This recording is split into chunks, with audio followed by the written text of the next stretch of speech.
So welcome everybody. I'm so glad you joined us. So glad to see everyone.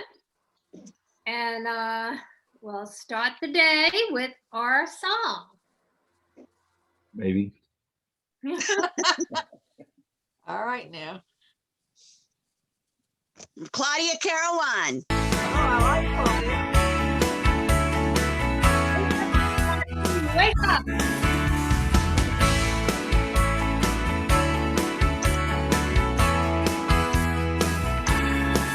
In the way that the mountains greet the morning sky, there's a feeling in the air so rare that you can't deny. Sweeping forward, unrehearsed, spreading over all the universe, an awakening, uncompromised. Joy rising, joy rising, joy rising, joy rising, joy rising, joy rising, yeah, yeah, yeah, yeah.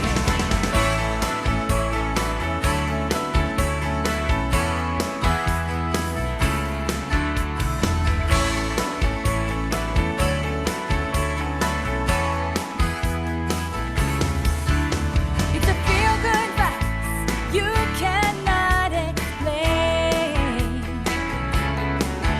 rolling out at the speed of light like a runaway train,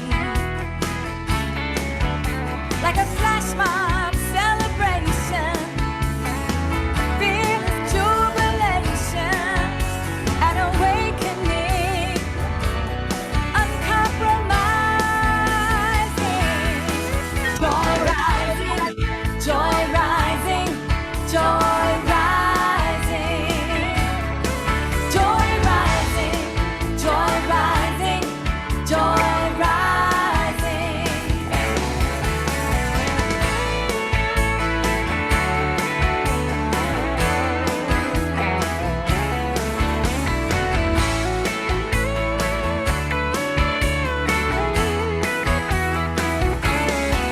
It's in the moment of creation when a new idea's born. It's there in the room when you wake on Christmas morn. It's happiness squared times ecstasy. It's a moment of unity. I believe that we are finally here, standing at the crossroads of a new frontier.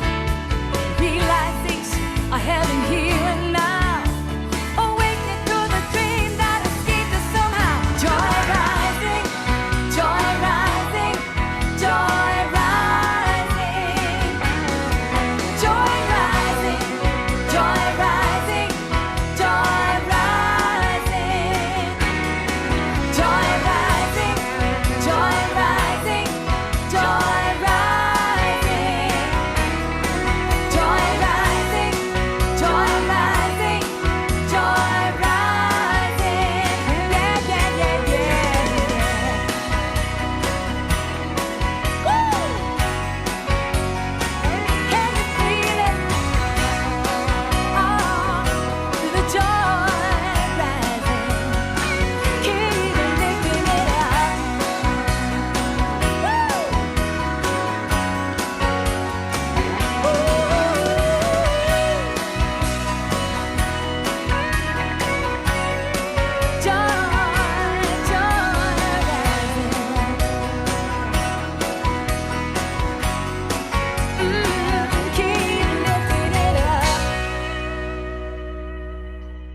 That'll wake you up. Yeah.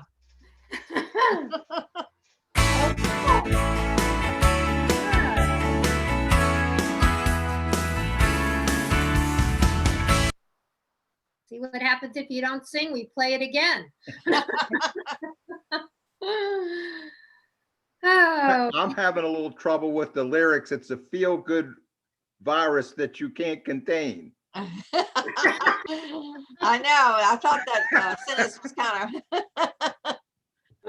That's okay. Yeah. It's the Okay. virus of joy. You know that. Written now. before the pandemic. Yeah. Okay, we'll take a deep breath in and just release everything we want to release. And I know there is but one power in this universe, and that power is God.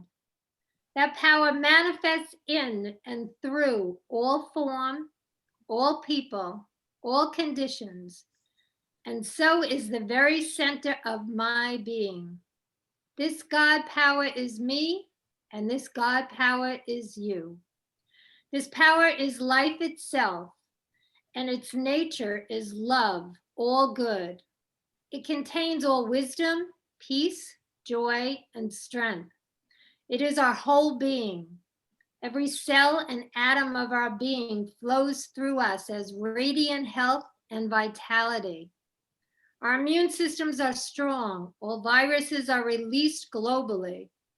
Every thought and feeling, every act is an expression of this God power. The intelligence within us is constantly guiding us. We know the right thing to say and do in every circumstance, and we deal with every situation and feeling harmoniously. The consciousness of peace and joy are established within us, and we remember and live from this freedom. I joyfully anticipate greater financial abundance, more success, more joy, and love. Realizing we are one with all people, I affirm there is a silent power flowing through me and them, which blesses and heals and prospers and makes happy and glad their pathway. Our countries heal, and we honor the God within each one, and we remember our oneness, and we live in gratitude and respect for our freedom to voice our own opinions. All politicians are blessed, protected, guided, and promote peace and safety. Joyous gratitude flows over me, in me, and through me. I'm grateful for our expanding Center for Spiritual Living Charlottesville teaching chapter, and I'm grateful for all our members and our new minister. Grateful for everyone reinventing themselves successfully. Gratitude for a prosperous economy that touches the lives of every person. Grateful for our country healing and working together in oneness. And grateful for global health and countries learning to work together. And excited for all of us to experience and appreciate our own joy. And I release my words with complete confidence in the law of mind. I fling this treatment back into spirit, knowing spirit is all there is, and knowing God, spirit, is the answer. And so we say together, and so it is. And we have our identity prayer. You want to say with me? I know that within myself, there is a life that is perfect, complete, and divine. It was never born and cannot die, for it lives and is God. Within myself is wholeness, Myself is wholeness, peace, poise, joy, and the power of life. This life is health, This is health, it is abundance, and it is love. There is one life, and it is the life of God. one life, and is the life of God. And this is my life now. And so it is. So we're going to Center for Spiritual Living. Oh no, we're going to Unity of Blue Ridge in Asheville with Roger Teel. So we have a meditation from Roger to begin this with, and then we're going to go right into the to the message because it blends in really well. So enjoy. This is a meditation on purpose in our lives. I'm Dr. Roger Teel. I'm delighted to share this time with you. A common misconception is that purpose is mostly about doing. This meditation may inspire new realizations of how you want to proceed in your life and what you want to do. However, the central point of this purpose is to get clear about your being, the inner calling, that then will translate itself into various ways of doing. We all contain this sense of purposeful being within us, but often we just stress and strain to try to figure out what to do, when really it's all about getting clear about how we want to be and what our special gifts are, being in this world. So take a deep breath, relax into this time together. Another deep breath. Let your eyes gently close, knowing that this is a beautiful and a safe and an exciting experience. Surrender to whatever emerges naturally within you. And also relax with a sense of confidence that you don't have to try to figure anything out, and it already is there, simply waiting to be realized and revealed. Know as we begin this beautiful experience that you are indeed a most special and spiritual being, born of the one universal light and love, returning now to a deep sense of that which has impelled you into your expression in this lifetime. It is beautiful to be you. Release all sense of the past, for it cannot limit that which is seeking to express unless we permit it. Release that. And with a gentle breath, we're grateful in advance for that which we sense during this meditation and the ones that follow, as purpose is progressively revealed and unleashed in our lives. Sense the being of you, that which is aware, alive, creative,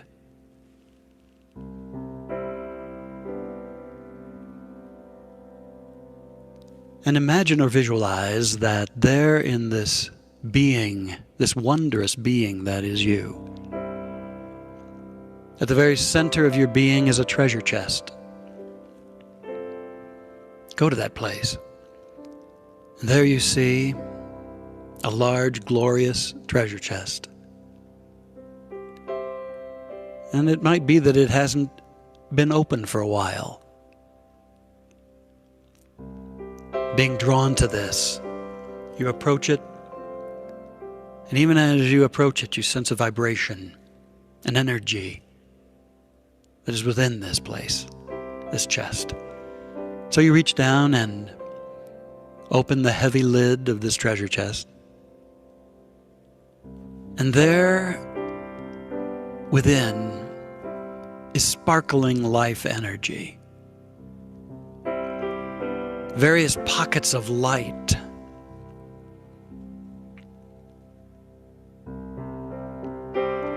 They're almost like glistening, glowing snowballs of light. And they represent the very special aspects of your unique essence. And you're called to explore some of these. And so by simply reaching forth and touching any one of them, what they contain is immediately translated into your awareness. Modes of being, gifts of sharing with this world, with life. And so you reach down and, as guided, you simply touch upon one of these. And as you do, something moves into awareness. This is what this one represents. A quality, a gift, of you. Without trying to analyze it or figure it out, just simply receive it in gratitude. These are the qualities that most want to be shared with life. You reach forth and connect with another one. And immediately something emerges and is received. A quality, a gift, a way of being, a passion for life. And we receive it and accept it and reach forth and connect with another.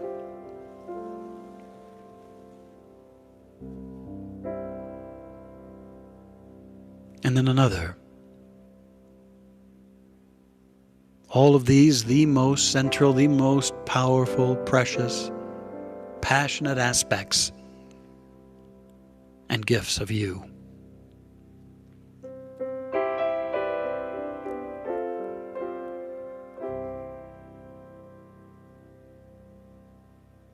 And so now, having connected with these, knowing that there are many more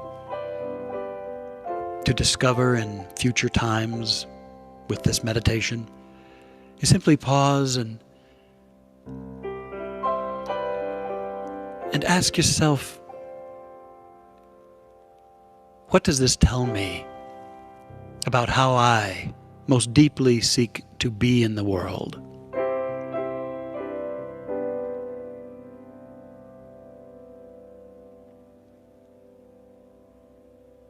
And what are the greatest gifts that I bring to this world? Gifts of who I am and how I am.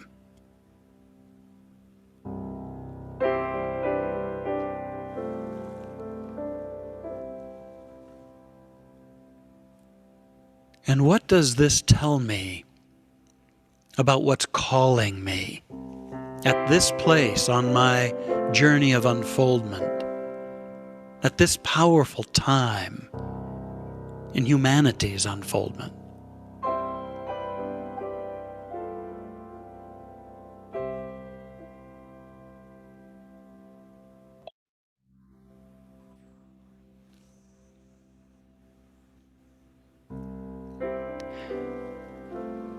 And with these initial insights, bless your understanding, knowing that this is just the beginning, that more and more realizations will dawn on you.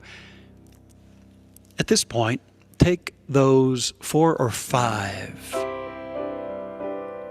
snowballs of light, understanding that they're actually seeds as well. And imagine that you're planting them in the fertile soil of mind within you. The fertile soil there, know that as you tend them with love and respect, they're sprouting, putting down deep roots, and revealing more and more to you of that which they contain. And we affirm and know together that guidance moves forth to you as to how to fulfill these gifts and these ways of being as they continue to germinate and sprout and to evolve within you. And we also affirm and know that the fields are white already unto the harvest, that all of the great good that shall come from these means of expression, the fulfilling of your purpose for being, is already contained within these seeds, deeply planted within. Now take a deep breath and feel the blessing of this evolving sense of purpose. Rejoice and feel confident, ever attending to that which is revealed gradually, more and yet more, into your conscious awareness. Sensing your body there in the chair and the music that you're hearing. Activate your awareness to your surroundings, ever confident that the seeds of your being are guiding you perfectly. And in this I bless you. And now release this meditation and move forward in the energy of your true purpose.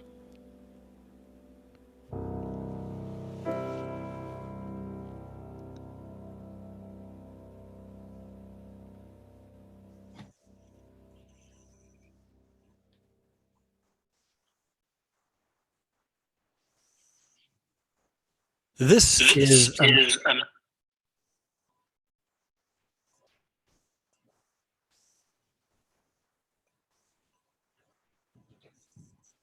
God is our source and power. Good morning and welcome to Unity of the Blue Ridge. I'm Reverend Darlene Strickland and I'm so happy to welcome you to this beautiful, beautiful new day.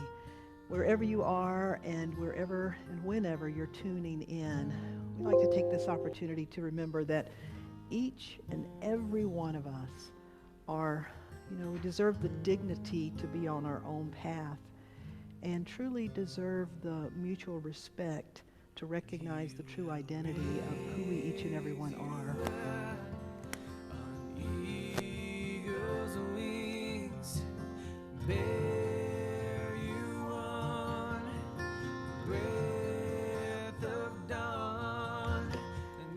Make you shine like the sun.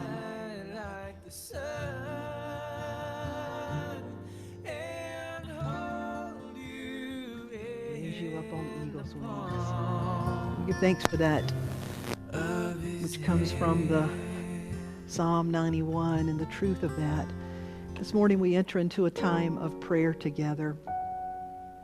As we turn our awareness within, we do so in that spirit of gratitude, that deep appreciation and recognition.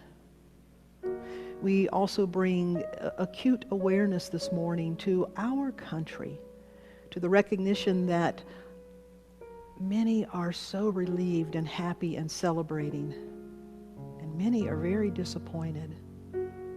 And so it is indeed a time for true healing. That, as has been said, there is a time and a season for everything, and this is a season for unity and for healing.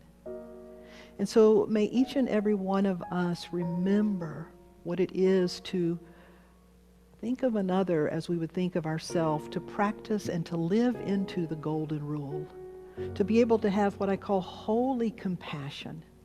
And so this day we open in that spirit of celebration and gratitude, but being very mindful in that spirit of wholeness and healing and tenderness, that this is indeed a pivotal moment, and how we show up and how we truly be the light of the world is going to make all the difference going forward. And so we celebrate this opportunity, and we do so in the recognition of the holiness within all beings and in the holiness of this moment. So in the name and nature of that Holy Spirit, thank you, God, and so it is. Amen. Well, Acela and Donna and Tia, the four of us here today, want to thank you for joining us and for tuning in. I'm really excited today to have someone who's going to be joining us virtually, someone that I really respect and admire, Reverend Dr. Roger Teel. We studied his book on joy a couple of years ago as our fall study series, and we're in another fall study series on joy today. In the midst, we're in week 6 of a fall series. So I'll tell you more about that in just a moment, but first, we love music around here, and I want to step back in time to earlier in time. We had Eddie Watkins Jr. with us, and he was singing one of my favorite songs, and I believe it's truly the medicine for our world, and that is God is the Answer. So enjoy this with Eddie and our Unity Band.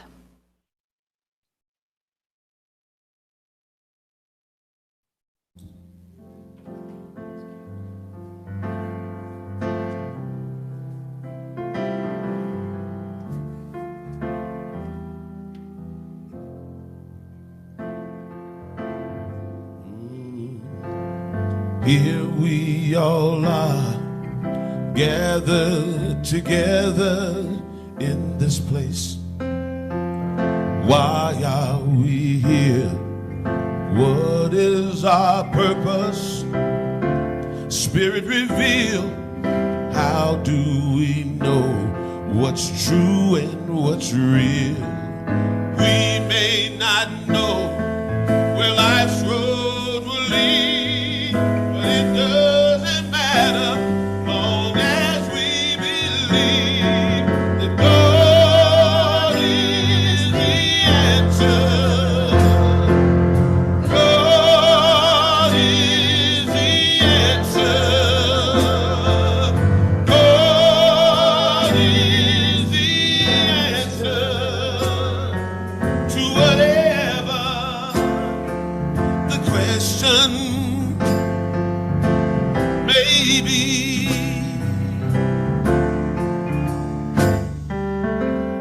going on in this world today? Oh, where do we fit? And what can we do to make a difference? What can we say? Where do we go? This way or that way? But if we all pray and truly believe, and don't you know we got to love one another so we can let the world see that God is the answer. God is the answer. God is the answer to whatever the question may be.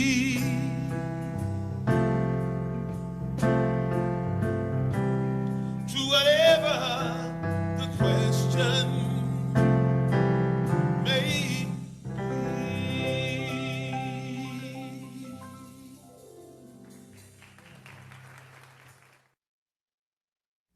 God is the answer. Thank you, Eddie Watkins Jr. I just love that man and the music.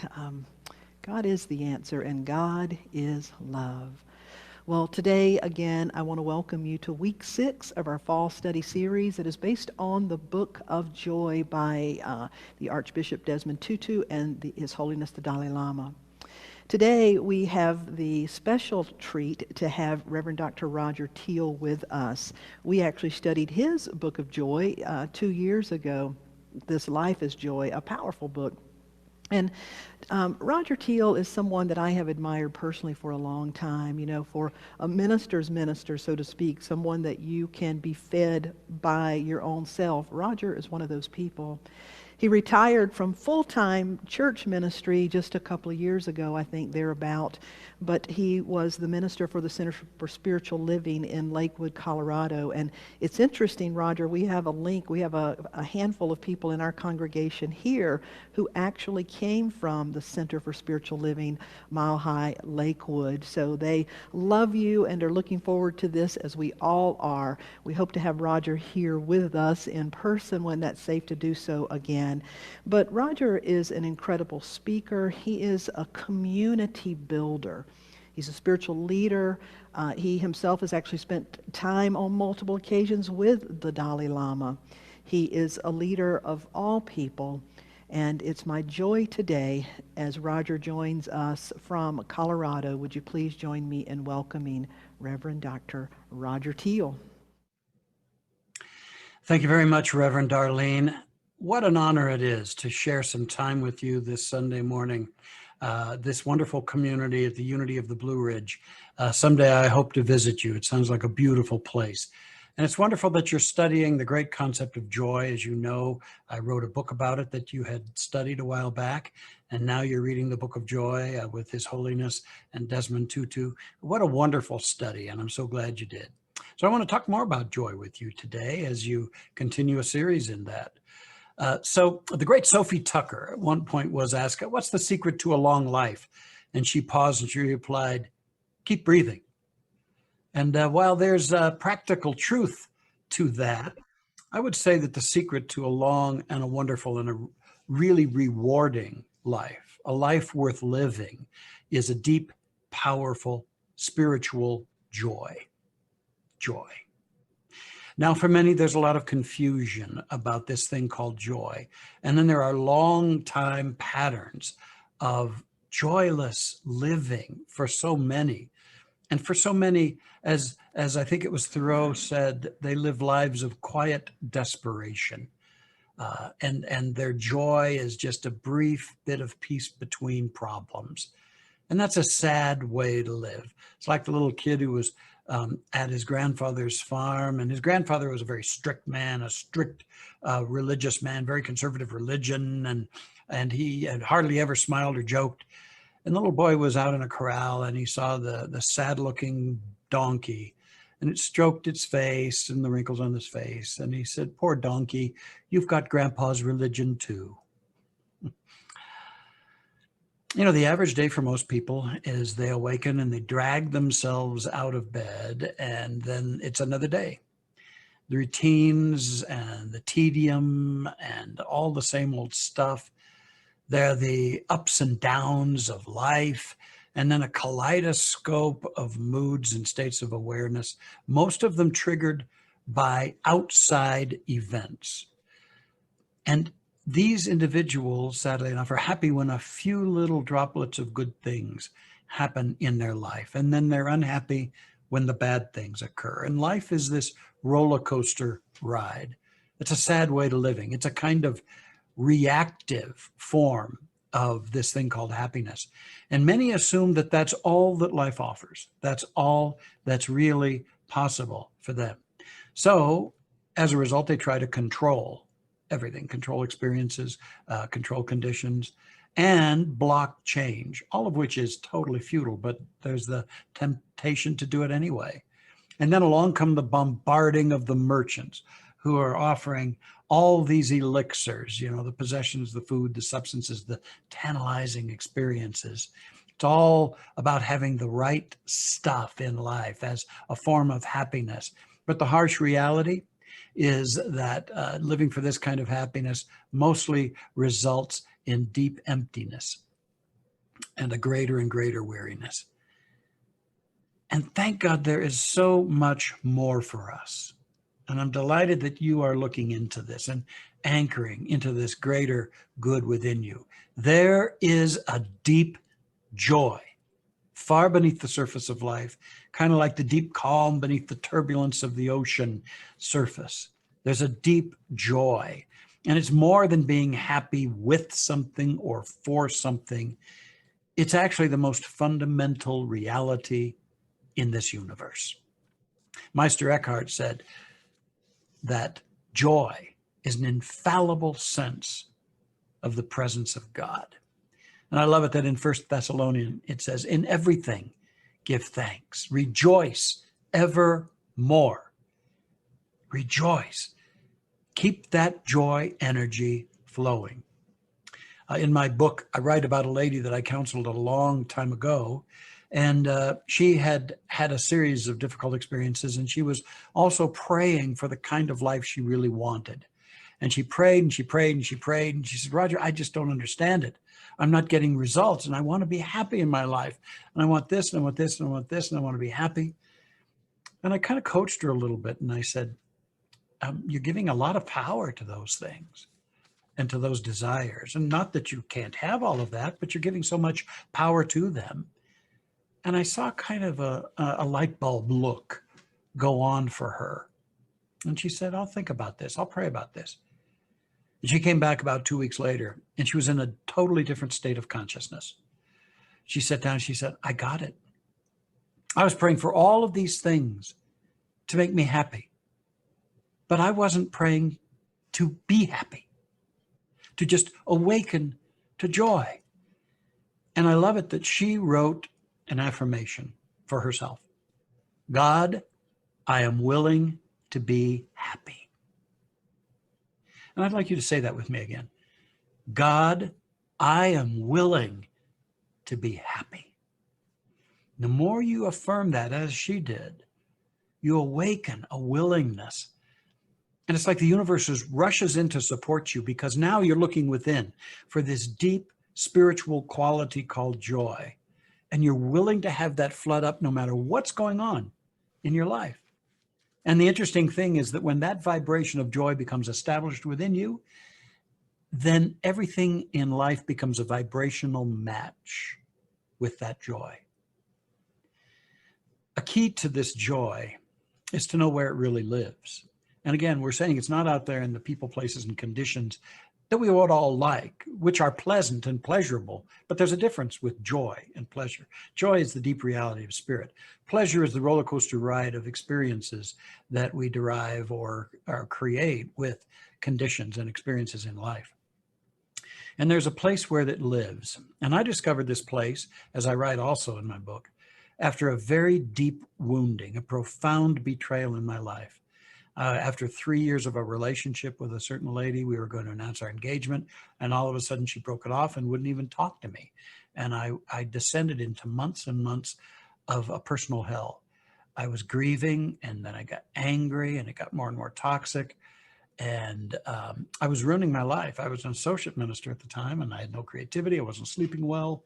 I was endangering just about every good thing in my life, until a friend kind of gave me that little nudge saying, hey, you know some principles, it's time you practice them. I didn't like hearing it, but I knew he was right. And I went on a deep search, a long time search. And I discovered soon on the relationship was not of the quality and dimension that I thought it was, but I was dependent on it. But more than that, after 4 or 5 months, I came to the startling realization that the meaning of this experience was for me to discover the nature of the condition of my personal spiritual heart, that I had gotten to my early 30s with a closed and protected heart.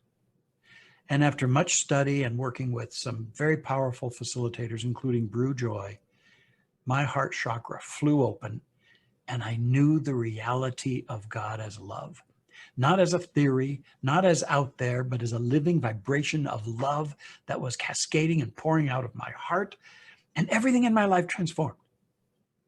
My ministry went to the high road, and I've just retired after 43 years in the ministry and accomplished wonderful things, an incredible ride. It wouldn't have been possible without the heart opening.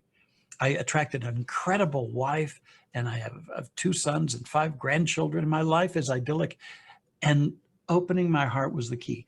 More than anything, the reason I share that story with you is that for me, my joy emerges out of the open heart.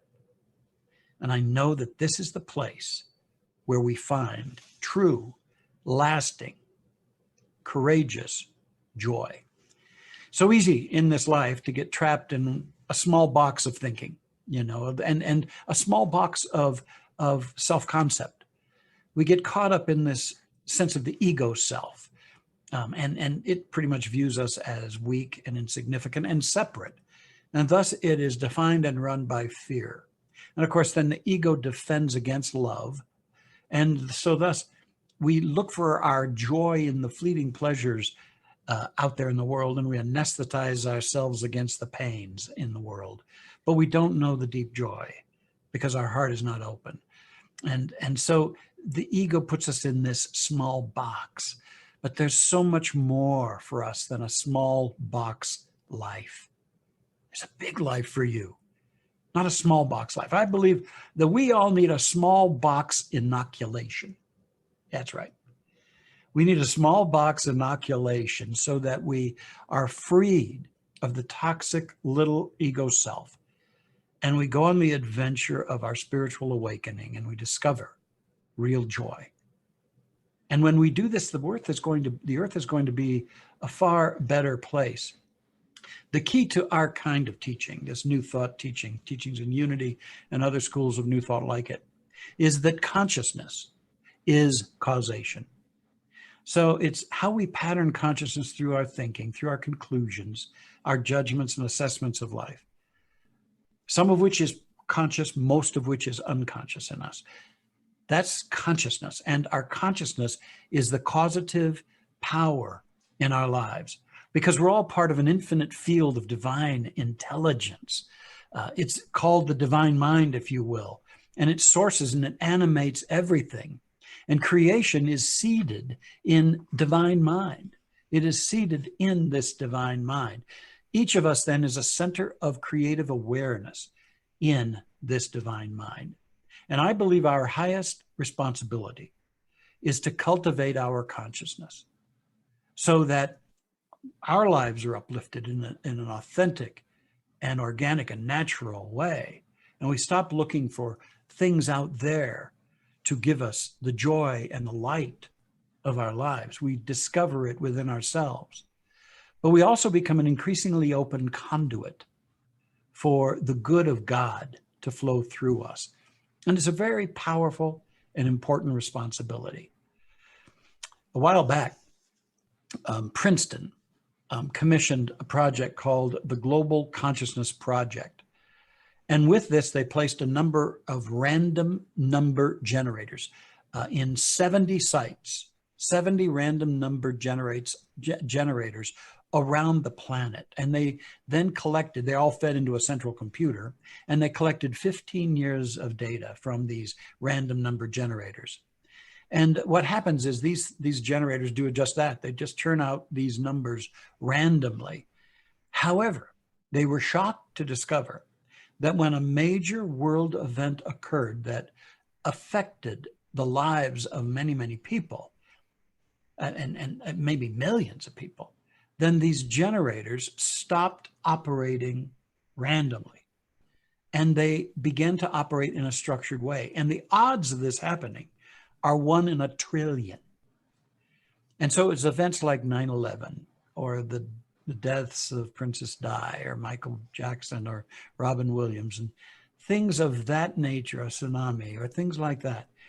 And all of a sudden, these random number generators started acting in a structured way, meaning they were susceptible to the collective consciousness of humankind. And when something significant would occur in that field of consciousness, it would affect these generators, these little boxes that just churned out these random numbers. And so Princeton writes, subtle but real effects of consciousness are important scientifically, but their real power is more immediate. They encourage us to make essential, healthy changes in the great systems that dominate our world. Large-scale group consciousness has effects in the physical world. Knowing this, we can intentionally work toward a brighter, more conscious future. I happen to believe that discovering our joy, the true spiritual quality of spiritual joy within each of us, is a way that we contribute to the advancement of human consciousness. So I want to close this by offering you some CPR for consciousness. And each of those letters, C, P, and R, are the way you can remember these practices. First of all, compassion. I know that this week in your program is dedicated to compassion. This is so very important. It's an aspect of an open heart. Compassion is holding the higher view, the namaste consciousness for someone or for a situation. Somebody has defined compassion as understanding the lack of understanding. It's understanding how people can get lost, can get stuck, can fall into dark places, and can become puppets of their old conditioning and the broadcast of doom and gloom and negativity around them. It's to have compassion for the struggles and the challenges. But compassion is not just that kind of empathy. It's also fueled by the high view of who these individuals really are, because they're more than their problem. And so are we. We're more than our problems. We have problems, but we're more than that. We have a history, but we're more than that. We have the stories of our life, but we're so much more than that. And an open-hearted, joyful compassion can see through the struggles of the human condition, individually or collectively, and seize upon that truth with compassion, thus allowing that individual to be an instrument of love and peace. You're reading a book co-authored by His Holiness the Dalai Lama, and I've had the privilege of being with him for 3 times, each 5 days long.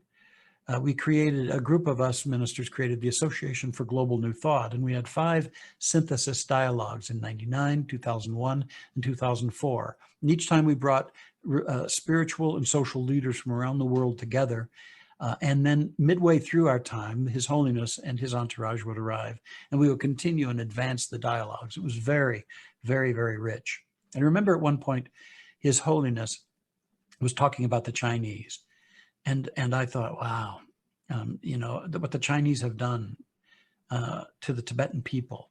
Of course, His Holiness had to flee when he was a teen and almost died crossing the Himalayas. He had to flee his country. And since then, there's been a tremendous, terrible genocide, cultural, spiritual, and physical genocide going on there. And His Holiness has been in exile. And you can only imagine the burden that he bears. He tries to he has a wonderful orphanage, and he tries to bring in children who are taken across that same arduous journey, and many monks who are in exile as well. But basically, It's a very sad, heartbreaking situation. And yet he has an effusive joy about him. Every time His Holiness walks into the room, he's giggling, and not in a trite way. This man is one of the most profound beings on the planet right now. And yet he also has his joy, and he's carrying the burden of all of this. And he speaks with compassion about his Chinese brethren. He says, he calls them his sacred friends.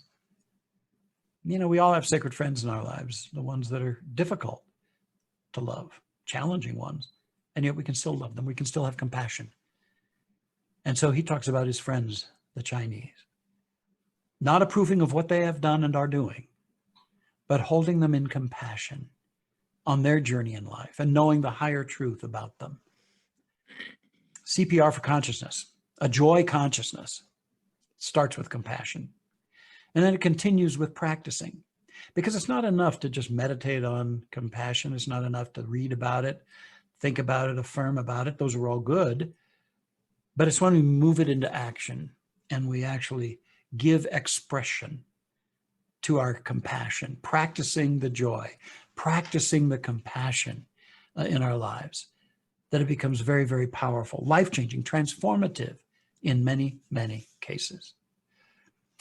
Interesting and very heart-touching scenario. I want to tell you about a young lady named Marina Keegan and her parents. Such a bright light Marina was. She graduated from Yale. She wanted to be a writer, and she'd actually even been published by the New York Times. Then 5 days after graduation, Marina died in a car accident. Her boyfriend was driving her and himself to her father's 55th birthday party at her family's summer house. Nobody was drinking. Nobody was speeding. The car just hit a guardrail and flipped. And Marina died. Her boyfriend lived. Marina's death could have granted the Keegans permission to descend into the darkest grief, to rage at everything. They could have blamed the car, blamed the boyfriend, blamed the weather, blamed God, but they didn't. Nope, Tracy and Kevin Keegan did instead something radical from the heart. They took the most dreadful thing a parent can endure, and they transformed it into love and forgiveness. And the day after Marina's death, they reached out to the boyfriend, inviting him to join them at their home and embracing him. Later, they went to court to make certain that the charges of vehicular homicide were dropped against him. And then they diligently worked to publish a book of Marina's writings and her essays and short stories. They called the book The Opposite of Loneliness. You see, at her graduation, some days before her passing, Marina shared an interesting motto for her life. She said before the people, "I will live for love, and the rest will take care of itself. I will live for love, and the rest will take care of itself." And so in the dedication to the book of her essays, her parents included that phrase and said this, "I will live for love, and the rest will take care of itself," were Marina's words on graduation day, the last day we saw her. The Opposite of Loneliness is dedicated to love. Our hope is that Marina's message of love will inspire readers to imagine the possibilities and make a difference in the world. Compassion. And seizing upon the situations of our own lives and using them well for compassion. Practicing. Compassion and practicing and then rejoicing. Oh, it's a definite part of a CPR for consciousness. Rejoicing, energizing joy, and exploring within to find that place where joy always abides, even if you're grieving. I have known people in the deepest grief who knew this. And though they were hurting, they said to me, "I still love life. And I still feel the joy in it all." Because love and an open heart can bring us to that place. Doesn't mean that we don't hurt. Doesn't mean that at times we don't get angry or concerned or worried for life and for our world. But at the same time, we keep that joy alive because that joy is the fountain for our true strength. That joy is the place where our inspiration and our inner peace and all the things that make us contributors rather than detractors to life, that's where it flows, from the fountain of our joy. It's activating a gratitude and a presence to life in each and every moment that transcends our judgments about things. And we're anchored in something real within us that makes all the difference in our life. Love the story about a young businessman who was in a suit and tie on a very, very hot, humid day. He was at the bus stop waiting for his bus. And along came an older gentleman, probably in his late 80s, on a cane, moving gingerly. He too dressed very nattily, but perspiring and laboring under the heat of it all. And he came up and stood next to the young man, and he too was waiting for his bus. The young man said, "How you doing today?" And the old man looked up and he said to him, "Best day yet. Best day yet." I want to live like that. I bet you do too. We can. Sometimes our consciousness needs a little CPR. It needs a healthy dose of compassion. Oh, it needs a lot of practicing and using our events to be instruments of compassion. And then total rejoicing on a day-by-day basis. Finding God as joy in our own souls. And knowing that life is so beautiful. And as spiritual beings, eternal spiritual beings, we're here to be fountains of light and joy. I bless you in this, and may you always have your best day yet. Let's have a little prayer together.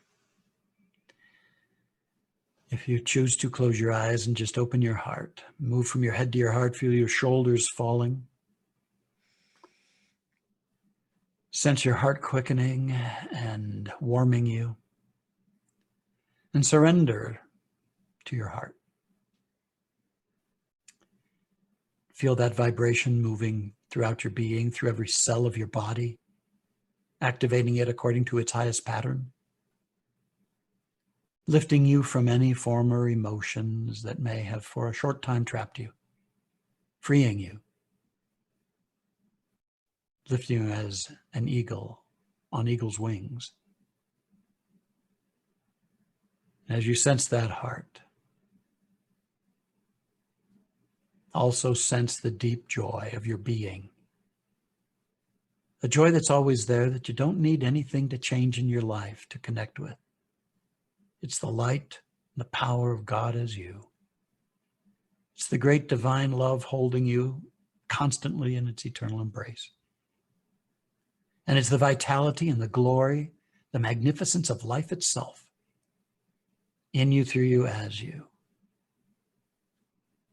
And I bless you as you and I, as all of us, walk forward, living this joy, expressing compassion, all the gifts of the open heart and the truth of our being. And I affirm and know that our lives are fully blessed as we do this, as we reclaim our power to generate our own states of being, and as we let God be God in, through, and as us. And I know that we go forth in doing this and make a difference wherever we go. Remember, you are the light of the world. And through your heart and your joy, I affirm and know that light shines bright. So I give thanks for healings at the level of mind, body, emotions, and truth abides within us all. Thank you, God. Thank you, Spirit. This truth has made us free. We give thanks. We let it be so, and so it is. Amen. It's been a joy to be with you. God bless you, and I hope to meet you sometime in the near future. And now here's Reverend Darlene. Wow, Roger, I just so appreciate your willingness to live your truth, to hold your own being to the fire of your soul, to continually grow and evolve, and to to share that tried and true message of joy. And to each and every one of you, I want to thank you for joining in. And, today is such a different day. It's a new day. Many of us throughout this whole election process, it has just been filled with different emotions and probably some reactionary feelings. Most people I know, I think everybody I know, has either family or loved ones or Facebook friends who voted differently. And so we stand in this threshold where we've had shown and reflected back to us that we are very polarized. We're very divided as a nation. There are different values and different ways of showing up. And so we stand at a real crossroads today where many of us, including me, I'm relieved. I can celebrate. I feel like I can kiss the ground. And I want to take that opportunity because in order to really have joy is to have compassion, is to have empathy. Empathy is not sympathy. Sympathy says, oh, I'm sorry for you. Empathy says, I can relate. That just like me, you want to be loved. Just like me, you want to feel safe. Just like me, you want to be governed by someone you trust. Just like me, that we are truly all in this together. So each and every one of you that are watching, I really encourage you to hold your feet to the fire of your soul, to show up as never before, as understanding, as compassion, as being to others what you would want others to be to you. It is a day to celebrate. It truly is. It is a day to believe that new and a better world is going to be born of this. But my friends, it will never be born through a handful of any politicians. It will be born through we, the people. And so you and I are these people. And so we step into this day. We step into this joy. We really soak in his message, the CPR of joy, that it is compassion first. God is love. It is practicing what we preach. Believe me, throughout this process, I got into a terrible argument with some family members. Now, I've apologized more than once. It keeps us humble. It keeps us realizing we all have to hold our feet to the fire of our own soul. So it's compassion, it's practice, and it is time to rejoice. So I celebrate with you. I want to thank you, and I want to be that change.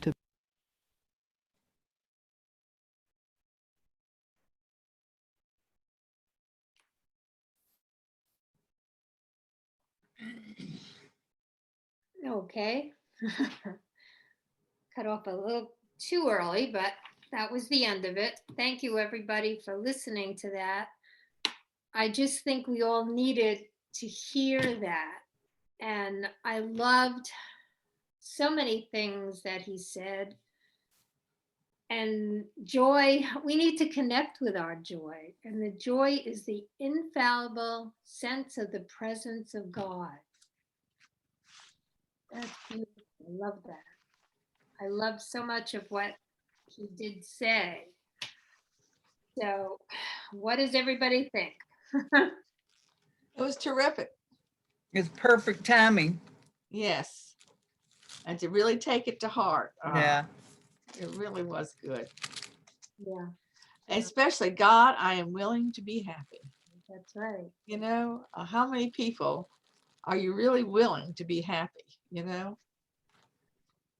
wasn't it interesting about the generators that he was talking Yes. about the conscious Yeah.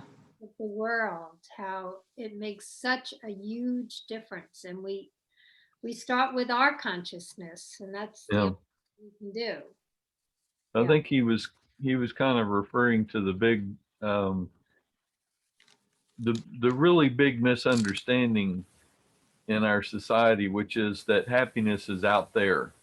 Yeah. That happiness is something that I can buy, or that I can, someone can make me happy.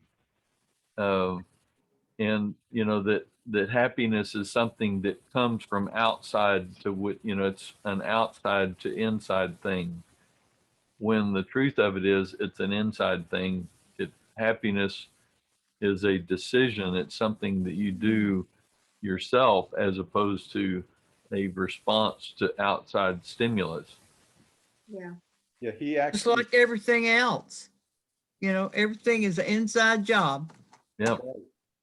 he actually said it. He said that awakening to the vibration of joy attracted from the exterior the similar vibration of everything that came into your experience. Yeah. But the primary thing was awakening to the vibration of joy.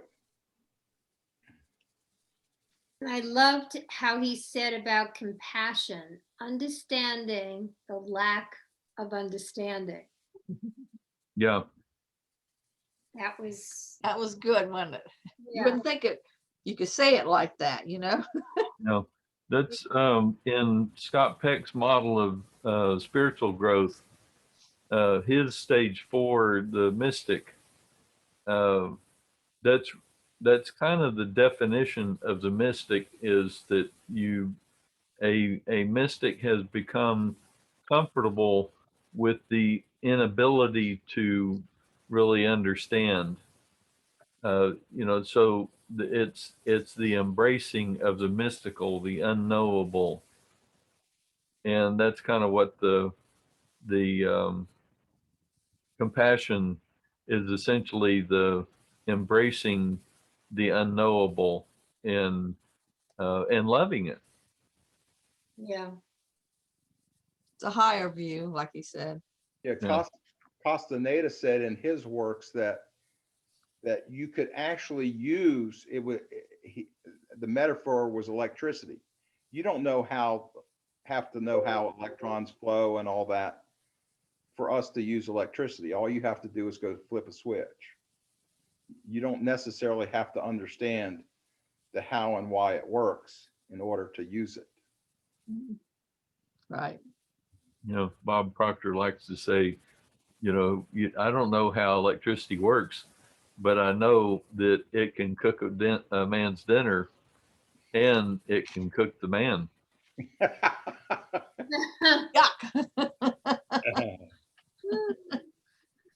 I was wondering if anybody here has been through a depression.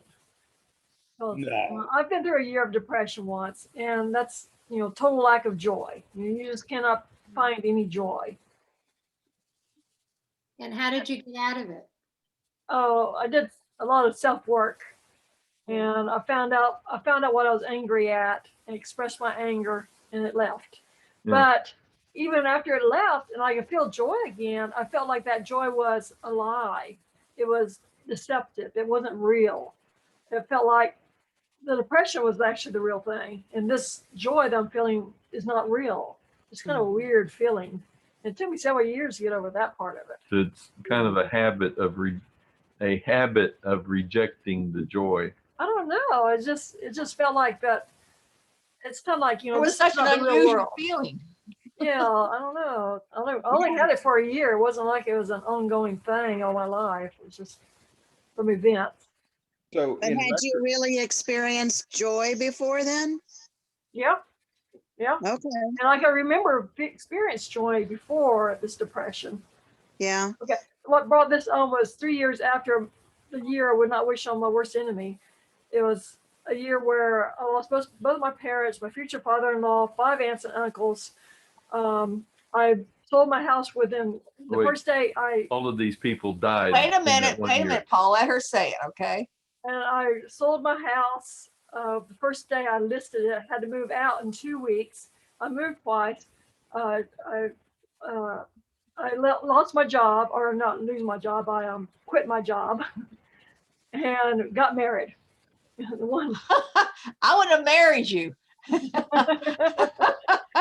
and my husband, my future husband, was laid off.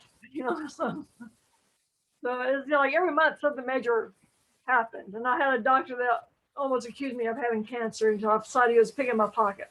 So just That was a lot. That was a lot. Yeah, a lot going on. Too much, really. It was too much for one You know, person. and that's why it took 3 years for that to actually hit me, and that's why I had the depression. in Paul Selig's works, he he looks at it as trials. And when Paul first brought this information through, his guide said that trials can be major evolutionary events Oh, yeah. that help to move you forward, more so than most anything else. And Paul's response was, I don't like trials. I don't want to. I don't want to grow. Right.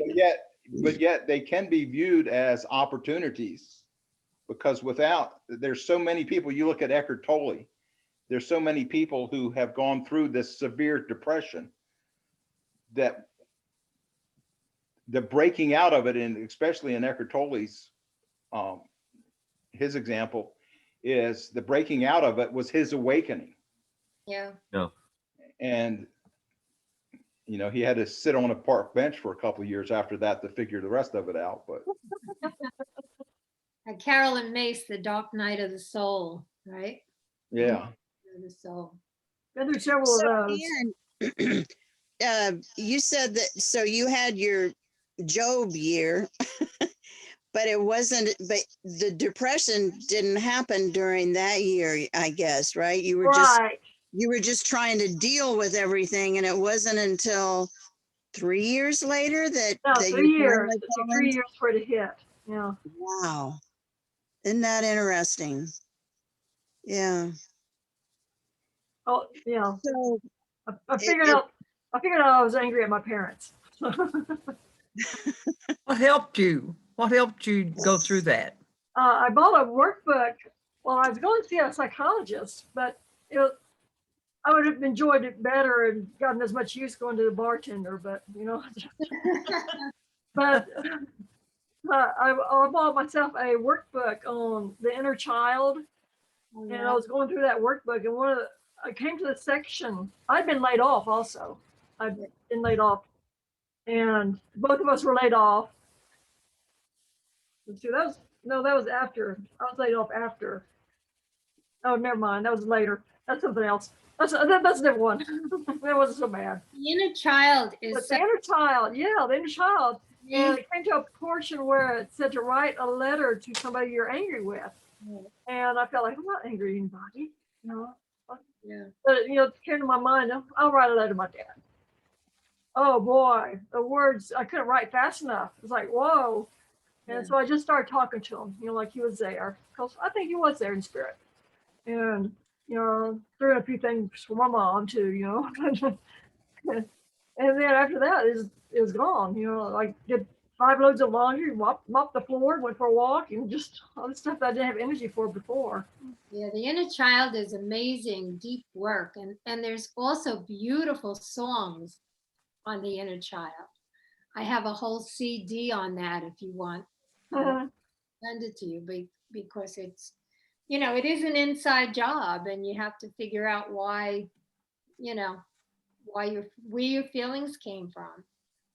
And it's working, and if they're not working, you can try to figure out another way to do it. But you got to get a grip on that. And a child is powerful. Yeah. And Esther Hicks work with Abraham. She says when you're in that low depression, I mean, it's unlikely you're going to go from such a low depression straight to joy. Right. Yeah. So, Yeah, I had to go through that angry stage first. yeah. There's a process of digging yourself out, Yeah. I guess it's like death. The stages of death, sort of. Yeah. Yeah. So, Anne, in a former life, I was a bartender, and I went straight from that back to school to get a master's in psychology. Yeah. Yeah. What I thought was interesting was I knew that she had issues with her dad. Of course, her dad passed the year that we got married, so her dad was gone. But I knew that she had anger issues with her dad. But she had a barrier set up to kind of protect her from that anger with her dad. So she wasn't receptive to the idea that that's what it was. And, so if I tried to mention that to her, she just, blew me off. And, I think that's part of what made it difficult for her to confront that, was just the fact that she had so habitually built this barrier against acknowledging these issues with her dad. I don't want you to get the wrong impression. He wasn't a bad dad. Yeah, he wasn't. He was just a distant dad, Yeah. one of those from the 50s, 60s era, just not available to the kids type of dad. Yeah. I don't know if I mentioned this before, but when I was in training, the practitioner training, we had to do a timeline. And that was an amazing help for me. And from when you were born up till now, and at what point did you think things happen emotionally, physically, anything to you? And it was like the light went on, like you could figure out these things where it came from. But when you saw it in writing, it was powerful, and everything went from that point. You could see why I picked the person I did. It was really eye-opening, and it was a wonderful exercise to do a timeline. Well, it started with the Catholic Church, I think. All the things that happened to you. That was crazy, Yeah, well, that was a big thing with. It was. I know it. I mean, that was unbelievable. Yeah. One of the things I had a dark night of the soul year, and that's what I called it when I was going through it. And I think the thing that got me through it, Anne, was just I just kept saying to myself, I'm going through this tunnel, but I can't even see anything like the light at the other end of the tunnel. But I just had faith that I was going to get through it. I just knew I was going to get through it somehow, some way. I was going to come out the other side. And that's the main thing that I remember about what actually got me through that, was just having the faith that I was going to get through it, process it, whatever, and come out the other side and hopefully be better for it, Yeah. Was this before you became a psychologist or after? Or a hairdresser. Hairdressers are the same. Yeah, right. You know what? I had definitely been exposed to unity and unity principles at the time. So I think that probably had a lot to do with it. Yeah, thank God. One of the things that helped me was, and I don't know if I read it or exactly when I got it, was that everybody was doing the best they could with the information they had in the moment, including. That was the best sentence I ever read or ever heard. And that was at Unity too. Yeah, and it made it so that the responsibility, you weren't the victim. Everybody was doing the best they could, and you were too. So that somehow neutralized the victimhood. Yeah. Isn't that kind of the 4 agreements thing? It's Anything personally. It's not about you. Don't take anything personally. Right. Yeah. And always do your best. And the thing is, all that's great, and it sounds great when we talk about it here.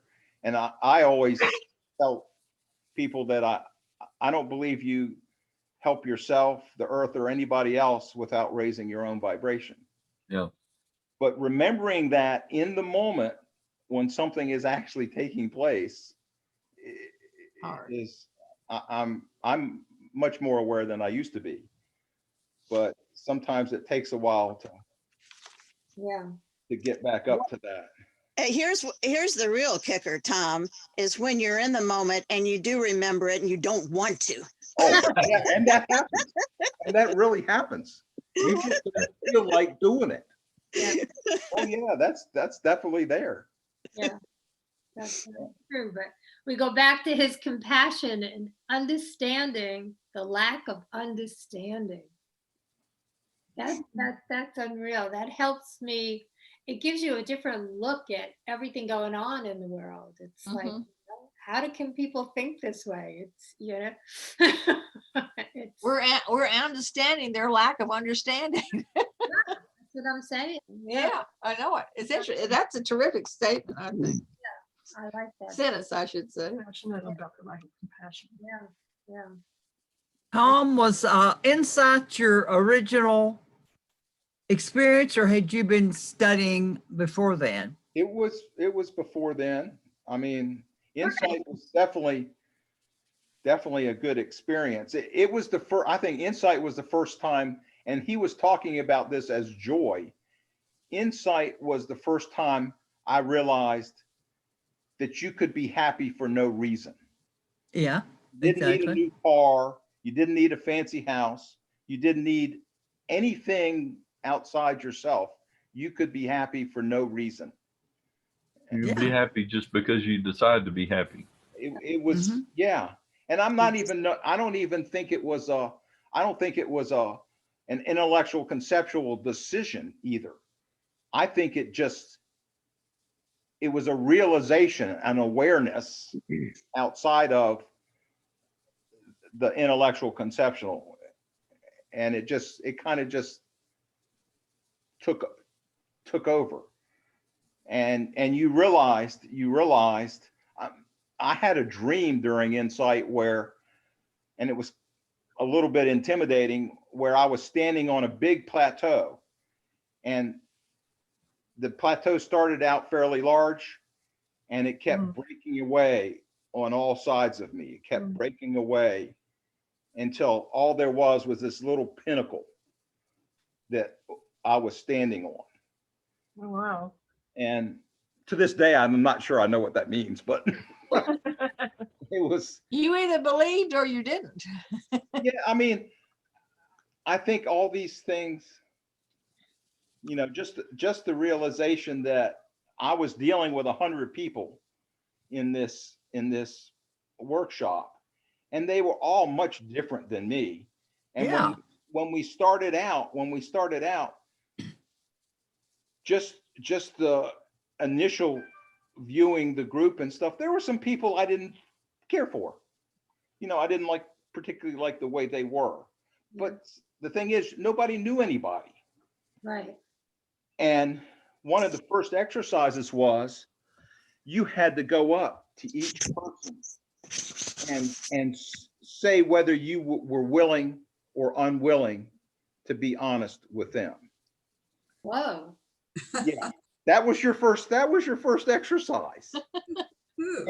And when I went up to somebody and I wasn't willing to be honest with them, and I said it, the look on their face killed me.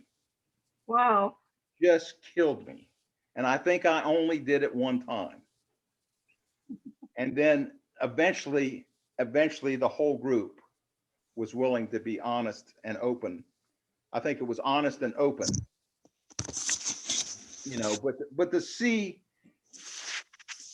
the feelings of somebody that you from an outer experience of them, that you didn't really know them, from an outer experience, you set up in yourself a perception of them, Yeah, judgment. Your a judgment. judgment of them that's totally false, off the wall.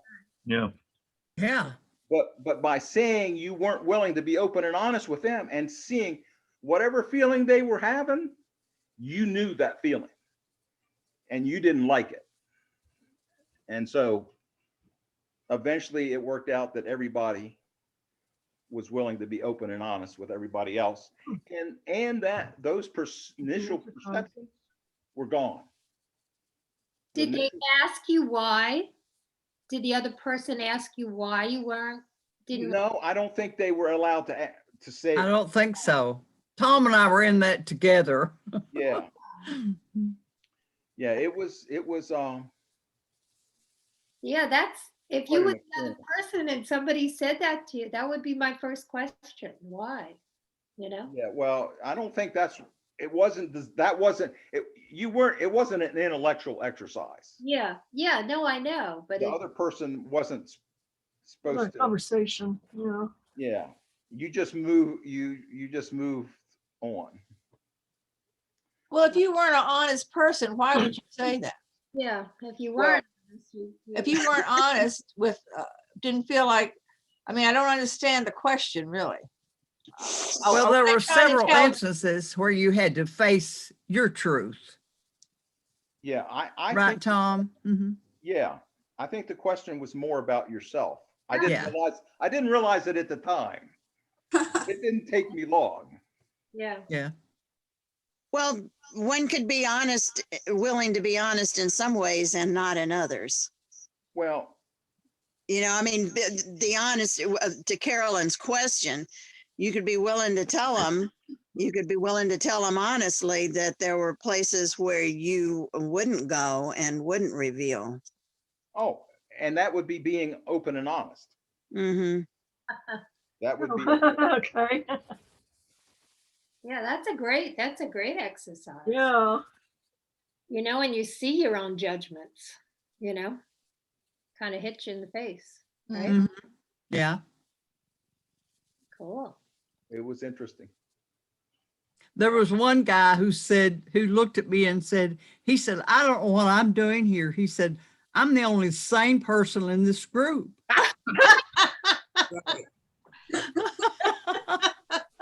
Seriously? What happened to him, Sylvia, remember? He came around eventually, Okay. but at first he was just thrown overboard. I'm not kidding. He was just beside himself. I, He you was- know, these He work- was there to inject sanity into the rest of the group. these Yeah, that's probably his purpose. workshops you go to, there's amazing exercises that really open you up. I remember I was in some class, and it was people that we knew for a while, and they made 2 lines, and you had to walk through each in the middle, one person at a time, and everybody said something positive about you. And it was amazing, you know, like it's for people that don't receive easily.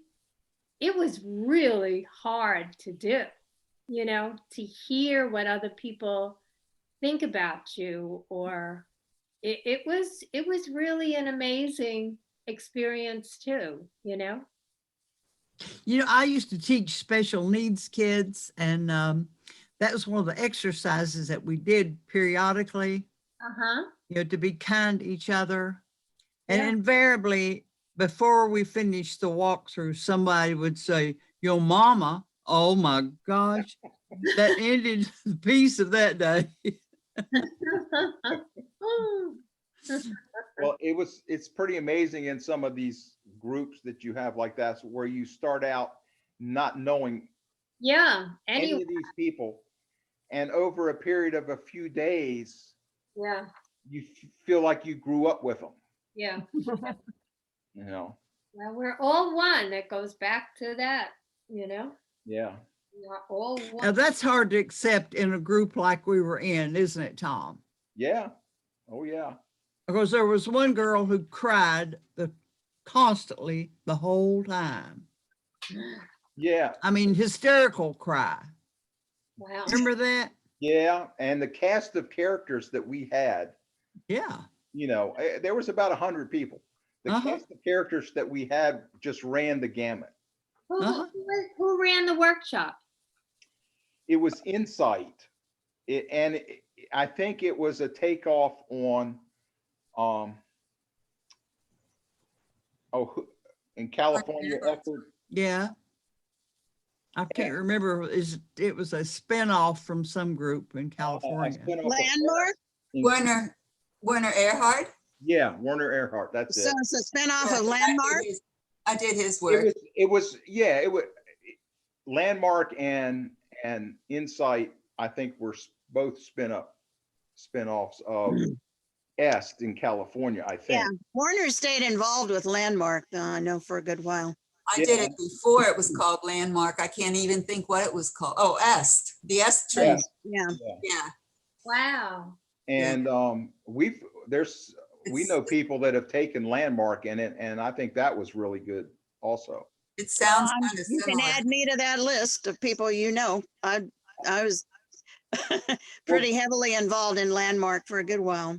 Well, and they had a thing like what Roger said about knowing that you don't understand. They had a thing about knowing what you don't know.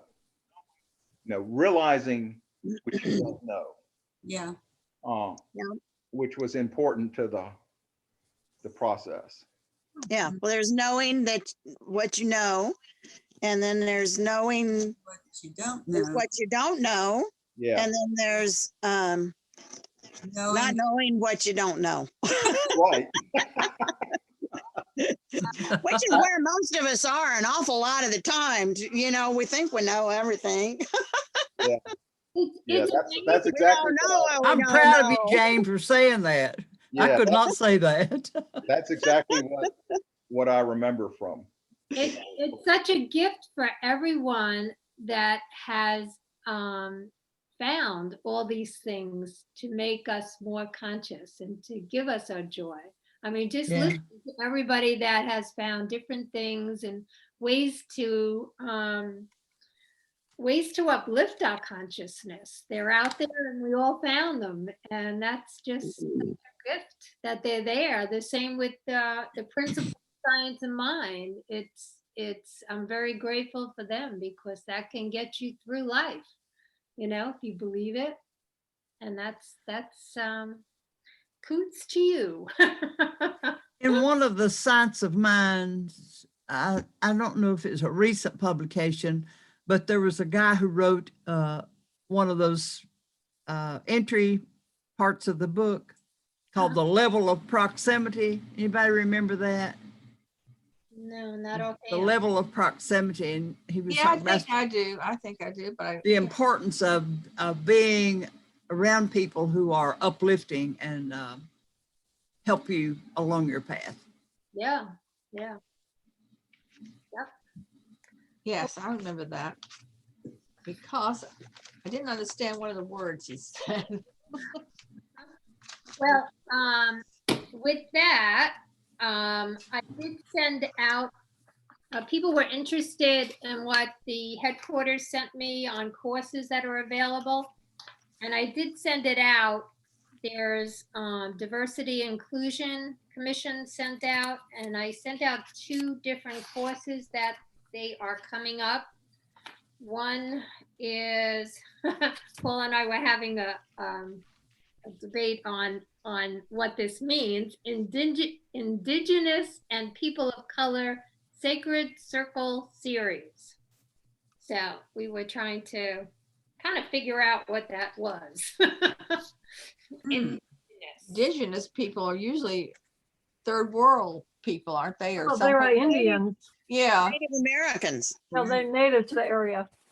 Yeah, I looked up the definition. It said first. First. The So, first people. yeah.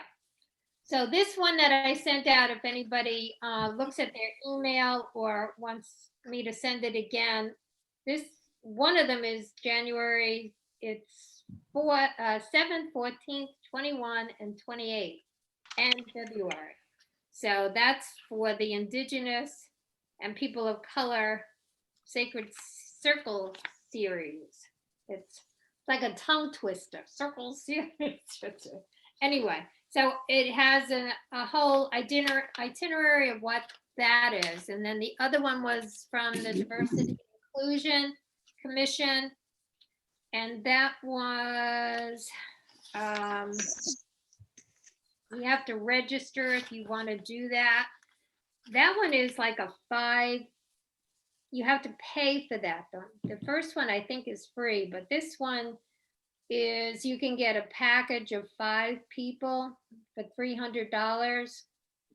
And you have to register by December 31st. So if anybody is interested in that, please let me know. Or if you didn't get it, I'll send it out to you again. And some news coming up. The bylaws. please, please, please take time to read the bylaws. We are going to vote on them the first Sunday in December, which is December 6th. So if anybody doesn't have it anymore, we'll resend it to you. And we still have a wonderful, wonderful opportunity for a secretary. And I basically just wanted to tell you what it says the secretary jobs are. And it's not a bad job. It's basically, you just have to take the minutes at the meeting. And It was one meeting. yeah. So it's not that big of a deal. And everything else says you have to be responsible for keeping records at our, which would be my house. So that's, so if anybody would like to, or if we could split the job with somebody, but we need a name in order to go to the next level on phase 2. So, what else? We need a volunteer. I think you need to keep referring to it as an opportunity instead of a job. Yes, yes. Yeah. Yeah. Right. It's an easy.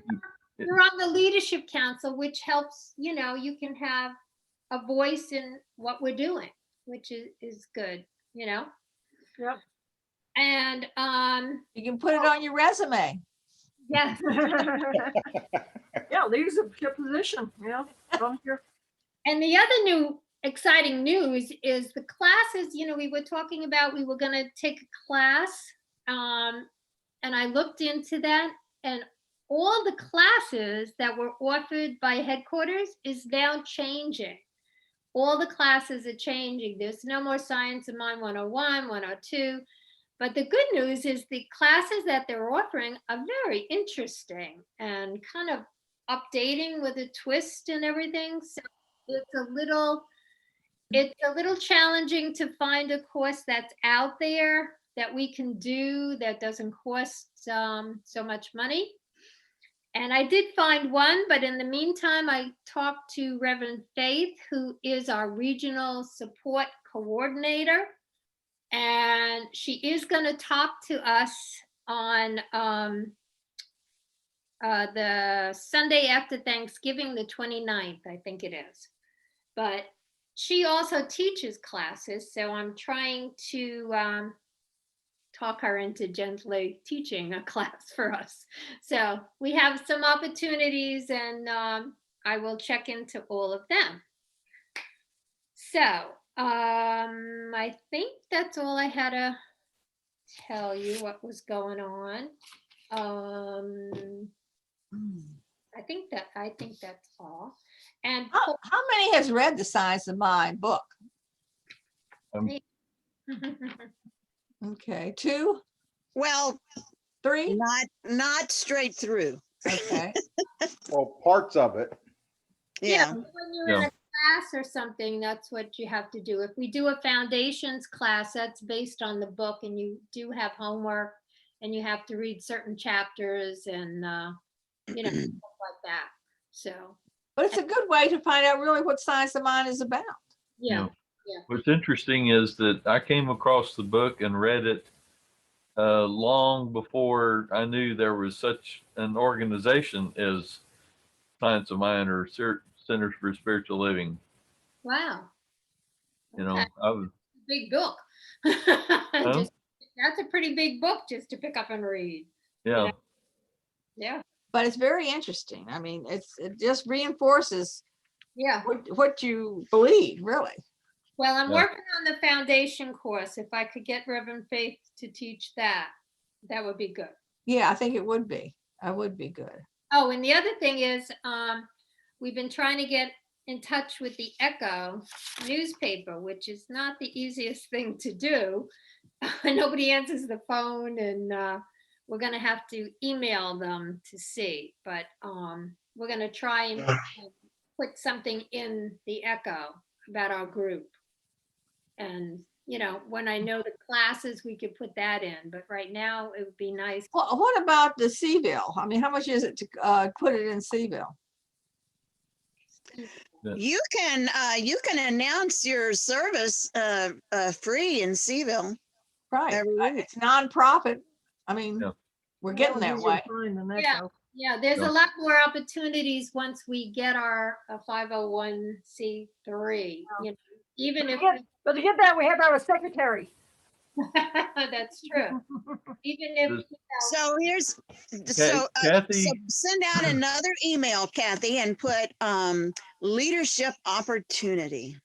Yeah. So, Being, you know, uh, Kathy. It sounds like Kathy- you're going to sign up, Jan. Kathy is kind of by definition our clergy, and so she has her role as the spiritual director. You know, I'm kind of elbowing my way into the president role. Ann has taken over the treasury, so the three of us can't take on more one that means that one other person is needed to fulfill that role of secretary, because we need that slot filled out in the paperwork. It's also kind of iffy having two people of the same family. Yeah, on the really. thing. It's not. Yeah. From a organizational standpoint, the president and the it's not recommended to have two officers in the same family. Yeah. So, but we're grateful they're there and doing it. Well, maybe Ann can use her maiden name. I don't think it has to do with the name. Good one nonetheless, Tom. Yeah. Okay. So I wish I could read my own writing. That's the problem. Well, I have to go back and respell the words and we could record it. We could record it, and then you could do it. It's only one meeting, you know. So Yeah. all right, one meeting I can do. I can try. All right. Thank you. And you could split it with somebody too, if someone else wants to, you know. You record it and let them transcribe it. Yeah, that's what I'm Well, saying. I mean, if you're really trying to get that deep in it, but I mean, my If you record it, then I can write it down and. It doesn't want to be word for word. yeah, it though. doesn't have It's to be just- word for word. All right, I can summarize it. Then I'll summarize it. You summarize as a high point. It's just the high points. Things that we might agree on or Thank you, Susie. Thank you. We appreciate it. So we can go forward now. Yeah. Yay! Anything of going forward. Yes. Say yes to everything, right? Another piece falls into place. And you added to our joy, Carolyn. Oh, okay. Great. That's what I want. She does that. She does that often. Yes, he does. Yes, he does. And Paul fixed our new PayPal account, so it's on to our new account now. And our so in that light, also, if you are doing an automatic monthly payment or so often to the old PayPal, we need to redo it. It needs to be PayPal. switched over to the new PayPal. Yeah. The old PayPal was on Kathy's social security number. So basically it's tied to her tax ID. So I created a new PayPal account that is on the CSL Charlottesville tax ID. So it doesn't, it doesn't get mixed up with, what's the word, commingled with Kathy's finances. So does that can cause problems. But yeah, but it's a new PayPal account.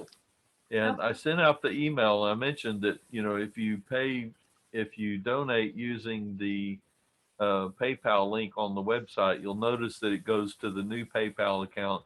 It says Center for Spiritual Living Charlottesville Teaching Chapter. It has our little logo that we picked on it. So, you know that you're getting to something legitimate. But the point is, it is different than it was with the old PayPal account. And it doesn't go automatically. They have to physically change it. And What? how the automatic ones? If someone had set up a automatic, a periodic automatic withdrawal, that would still go to the old PayPal account. So we need to discontinue that one and do the new one on the new PayPal account. So I don't know, were we having anybody? Apparently there was someone that was doing, I think Bob, I'm not sure. Yes, we that was doing the automatic do have people. donation, scheduled donation, and that needs to be switched to the new account. And can So they do that, or this- do we have to do that? I think What's they that? have to do it. They have to do that. Yeah, we can't do it. Okay. All right. Well, speaking about that, we can do our donation prayer. And I know that God is the source of all supply, and money is God in action. And when we give, we set spiritual law in motion. And right here we are clear. We give out of our fullness, we give out of our abundance, and we give out our overflowing blessings. And we give to our Science of Mind, our Center for Spiritual Living, Charlottesville teaching chapter. And we know we touch the minds and hearts of all that come, and the group expands in number and consciousness, and our lives keep getting better and better. And we live from this state of gratitude, and we thank you for that. So, What is your zip code? It doesn't show on that. 22903. 03. It doesn't show on my. No, because it's we're blocking it. Our pictures are blocking it. All right. Okay, so we're gonna do a song, and then we'll do. Well, maybe I'll do the prayer. I'll do a prayer and then we'll do the song, right, Jane? Is that the way? All right. I keep forgetting. Okay, so we take. This song was written by Eddie Watkins, and to hear him do it, we're going to be doing it. Kathy wanted to do it from the service, and I think that's a good idea. So it's finishing up that service. But it's Eddie Watkins, and he's great. He's a great New Thought singer-songwriter, and I recommend that you look up his video version of the song too. So nice. So I guess we're doing the song first. Yeah. Oh no, let's Okay. yeah. Okay, say your prayer then, and I'll start the song. I'll do the prayer. So I know that we are amazing, joyful, spiritual God beings. And we are the light of the world, and our light shines brightly. And we are the center of creative awareness in the mind of God. And this week, we cultivate our consciousness and we claim our joy with compassion, practice, and rejoicing. And we live this week with an open heart, and we let our inner peace flow, and we experience the best days ever by living from love and knowing the rest will take care of itself. And this week, we have an opportunity to do affirmations this week. God, I am willing and grateful to be happy. So thank you all for joining. Enjoy your week. Namaste, and enjoy this song. The place. And sing, everybody sing. Oh no. Great. Mute. Mute yourself.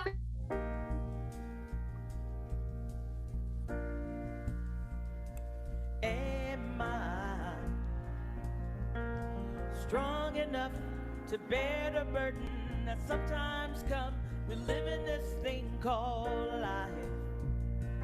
Am I wise enough to make the right decisions when I'm standing at the fork in the road? Sometimes I wonder and ponder, only to realize I'm not alone, and there's nothing I have to do on my own, because I am the place where God lives, moves and breathes and has its being. I am the place where God shows up.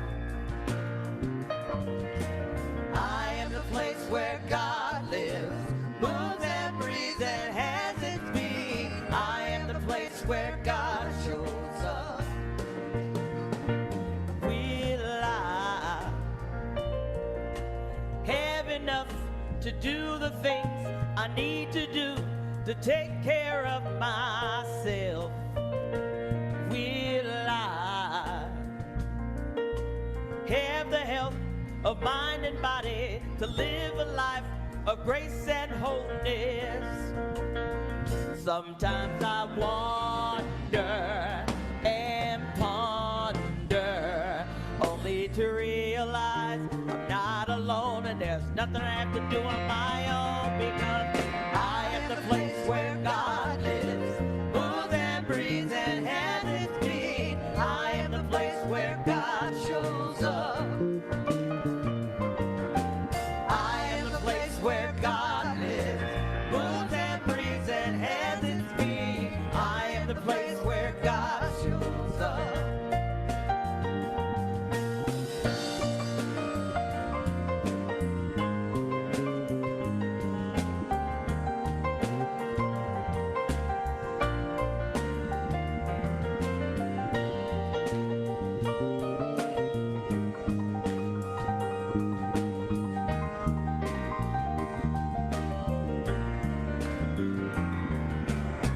I am the place where God lives, moves and breathes and has its being. I am the place where God shows up. I am the place where God lives, moves and breathes and has its being. I am the place where God shows up. I am the place where God. You are the place. We are the place where God shows up. I am the place. You are the place. We are the place where God shows up. I am the place where God lives, moves and breathes and has its being. I am the place where God shows up. Sing it loud, sing it proud. I am the place where God lives, moves and breathes and has its being. I am the place where God shows up. I am the place. You are the place. We are the place where God shows up. I am the place. You are the place. We are the place where God shows up. I am the place where God lives, moves and breathes and has its being. I am the place where God shows up.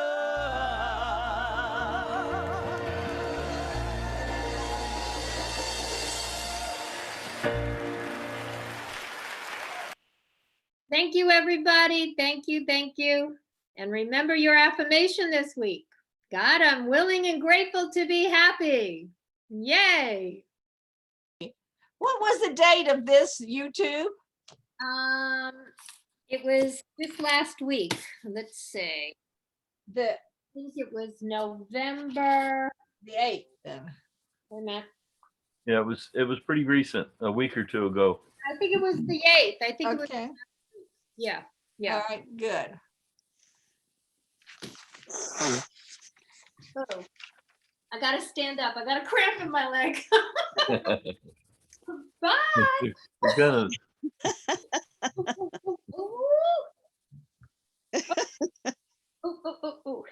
Oh, Well, Carolyn, thank you for taking that on.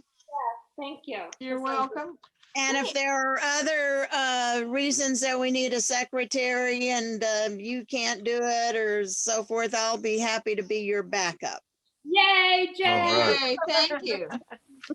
We wore her down. Yay. It would be nice to have a vice president too. Yeah. Yeah. Unity. It goes, ooh. Ooh. And they So don't. I'm sorry that I had to leave for a big part of the talk, so I'm willing to go back and listen to more of it. But I got a call from Janice Stanfield, and she only calls me once every couple of years. So that was exciting. I had to go and take that call. Oh, that was good. That was good. Jane, do you remember Caroline Coleman? Yes. You know, she died No. October the 1st. Oh my goodness. I had no idea. I saw it in the honors at the Daily Progress. I didn't either. And I don't know what she died of or anything. Oh. I noticed where they said you could plant 10 trees in her honor for $90 or, you know, something. I just thought I'd throw that out. I'm sorry to hear that. No, I'd lost I know track of it. her. I didn't either. I was going to ask somebody else. Anyway, I just was kind of Yeah, I was in a, I think maybe you were too. Were you in a book group at her home? Were we in a book group together? I can't remember. A study group together at her home. I was at one time. I know I've been in her home, but